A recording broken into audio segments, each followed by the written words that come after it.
The Battle of Kharkiv in September 2022 stands as the most audacious Ukrainian counteroffensive of the Russo-Ukrainian War, a lightning operation that liberated over 12,000 square kilometers in mere days and shattered the myth of Russian invincibility across Europe's largest battlefield since World War II. The operation began under the cover of darkness on September 6th, when Ukraine's 92nd Mechanized Brigade, supported by the elite Kraken Special Unit, launched a multi-axis assault from positions near Balakliia. Russian forces, stretched thin after months of attritional fighting around Izyum, never anticipated the scale of the onslaught. Ukrainian commanders exploited real-time NATO intelligence, satellite imagery, SIGINT intercepts, and drone feeds that revealed gaping holes in the Russian Third Army Corps' defensive perimeter. Within 48 hours, Balakliia fell, its Russian garrison fleeing in disarray and abandoning warehouses brimming with ammunition, fuel, and even personnel files. The speed of the advance stunned observers worldwide. Ukrainian troops, riding in captured Russian T-72 tanks and Western-supplied HIMARS pushed 70 kilometers in 3 days, reaching the Oskil River and encircling the strategic hub of Kupiansk. Bayraktar TB2 drones played a pivotal role, loitering high above the battlefield to identify and destroy Russian command posts, artillery batteries, and supply convoys. One strike near Shevchenko obliterated a column of 14 trucks carrying 152mm shells, creating a fireball visible from 20 kilometers away. The psychological impact proved devastating. Russian conscripts, many freshly mobilized from distant regions, recorded panicked pleas on social media, begging for evacuation as Ukrainian artillery rained down. The operation's success hinged on meticulous deception. For weeks prior, Ukraine had conducted feints toward Kherson in the south, convincing Russian high command to shift elite airborne units and heavy armor away from Kharkiv Oblast. When the true offensive erupted, Russian forces faced a 6:1 disadvantage in maneuver units along the breakthrough sector. Ukrainian sappers cleared minefields under drone cover, enabling rapid mechanized columns to exploit gaps before Russian reserves could react. By September 9th, the city of Izyum, Russia's logistical linchpin for the entire Donbass front, lay exposed. Ukrainian HIMARS rockets had already severed its rail connections, isolating 10,000 Russian troops. Panic spread through Moscow's command channels. Intercepted communications revealed officers ordering retreat to prepared positions that existed only on paper. The fall of Izyum on September 10th marked the campaign's climax. Ukrainian soldiers entered the city to find abandoned hospitals overflowing with wounded Russian troops left behind in the chaos. Warehouses contained thousands of tons of supplies, including Iranian-made Shahed 136 drones still in crates. The liberation revealed the human cost of Russian occupation. Mass graves in the forest outskirts held over 400 civilians executed during the summer. Local residents emerged from basements to guide Ukrainian units to hidden Russian positions, settling scores with collaborators who had enforced Moscow's brutal administration. The counteroffensive's strategic dividends reshaped the war. Russia lost control of its primary supply route to the northern Donbass,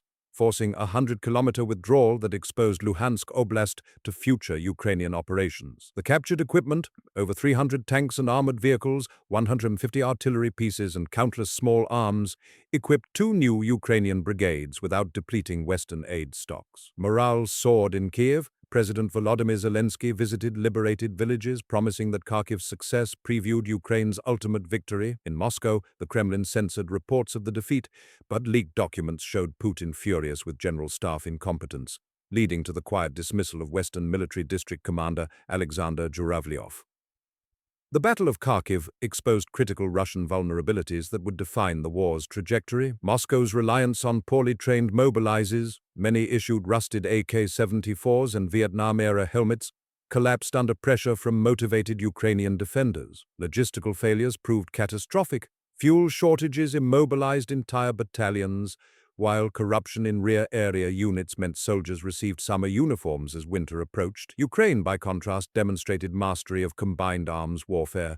Infantry cleared trenches, while drones hunted command vehicles, artillery suppressed reinforcements, and engineers bridged rivers under fire. The operation validated NATO training provided in Britain and Germany, where Ukrainian officers learned Western tactics that emphasized initiative over rigid orders. The human stories from Kharkiv reveal the war's intimate brutality. A 19-year-old Russian conscript from Siberia, captured near Vovchansk, told interrogators he had received 3 days of training before deployment. Ukrainian medic Olena Kravchenko treated both sides in a field hospital, saving a Russian lieutenant's leg, despite his unit's earlier shelling of her hometown. In Balakliia, residents discovered a torture chamber in the police station basement, its walls etched with pleas from prisoners who never emerged. The counteroffensive liberated not just territory, but thousands of Ukrainians from occupation's daily terror, curfews, forced Russification, and disappearances. The environmental toll emerged in the campaign's aftermath. Russian forces had mined agricultural fields with PFM-1 butterfly mines,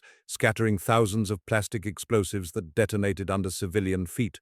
Ukrainian deminers worked for months to clear paths, guided by local farmers who marked safe routes with painted stones. The Oskil River, once a fishing ground, ran red, with fuel from destroyed vehicles. Yet nature showed resilience. By spring 2023, storks returned to nests atop abandoned Russian watchtowers, a symbol of life reclaiming scarred Earth. The Battle of Kharkiv influenced global security calculations. European nations accelerated military aid. Germany delivered its first Leopard 2 tanks weeks later, citing Ukraine's battlefield success as justification. The United States expanded intelligence sharing, providing satellite coverage that enabled precision strikes deep behind Russian lines. China watched closely, noting the failure of massed armor against motivated defenders supported by Western technology. A lesson for potential Taiwan scenarios, Russia's retreat emboldened NATO's eastern flank. Poland and the Baltic states increased troop deployments, citing Kharkiv as proof that Russian aggression could be defeated. The counteroffensive's legacy extends beyond military tactics. It proved that a smaller nation, fighting for survival, could outmaneuver a nuclear superpower through speed, deception, and morale. Ukrainian commanders operated with mission-type orders, allowing junior officers to exploit opportunities without waiting for approval. Russian forces, bound by Soviet-era doctrine, required permission for every movement, paralyzing decision-making. The captured Russian battle plans, meticulously detailed but utterly unrealistic, revealed a military divorced from battlefield reality. The human cost of Kharkiv's liberation remains incalculable. Ukraine suffered over 2,000 casualties in the operation, a price paid for speed to minimize civilian suffering under occupation. Russian losses exceeded 10,000, including entire units wiped out during the Izyum pocket's collapse. The counteroffensive destroyed Russia's offensive potential for 2022, buying Ukraine time to fortify the Donbas and prepare for winter.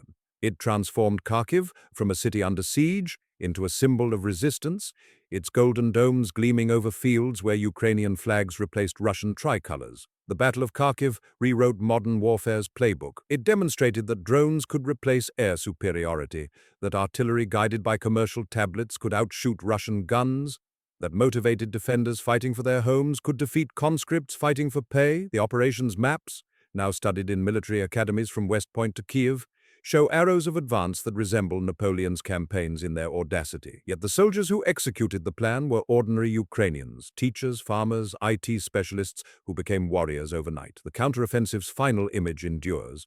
A Ukrainian column rolling through Balakliia as residents lined the streets, waving flags and offering bread. An elderly woman pressed sunflowers into soldiers' hands, tears streaming as she spoke of months hiding in cellars. The moment captured the war's essence, land reclaimed not just for strategy, but for people to live free. Kharkiv's lightning victory proved that courage, amplified by technology and supported by allies, could shatter the plans of empires. The battle ended Russia's dream of quick conquest and began Ukraine's long march toward victory, one liberated village at a time.